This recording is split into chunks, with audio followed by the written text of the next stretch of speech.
It's interesting doing these shows. I really love them because it almost takes me back to my child. Well, it does. It takes me back to my childhood, and it's like it's been a weird day. I went to a funeral today to a very wonderful old 82-year-old man that I grew up with. Basically, he was my neighbour and he was a good friend.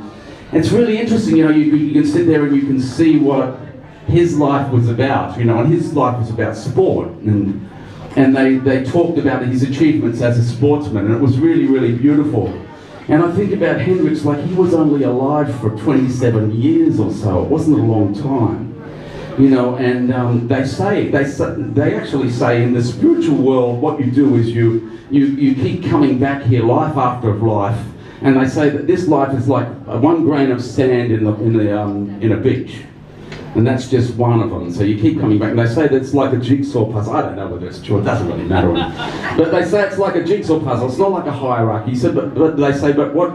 Eventually you get to the stage where you become a functioning organ in the body of God. Whether you believe it or not, it doesn't matter. I like the concept.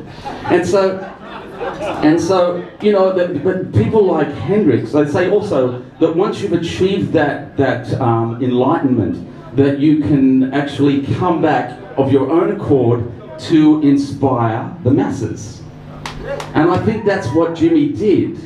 You know, in that little space of time, he came back and he managed to, you know, went to war, did all that, hated war, and then he wrote songs about love and peace and love.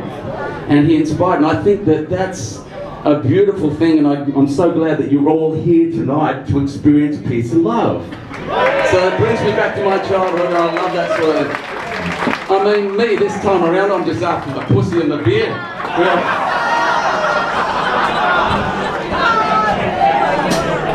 are you doing all right, son? my girlfriend would just kill me for that after 8 years. She'd just go, what the hell? Hey, cats I'm talking about.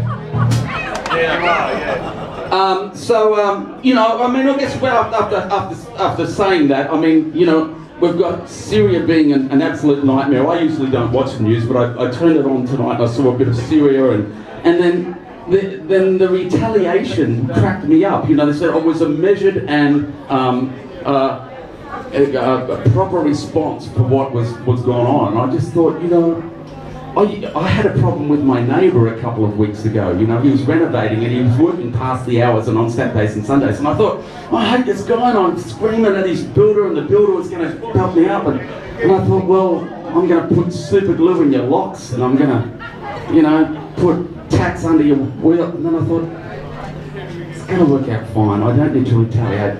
He's going to go through his own shit. So let's just leave things alone and just go peace and love.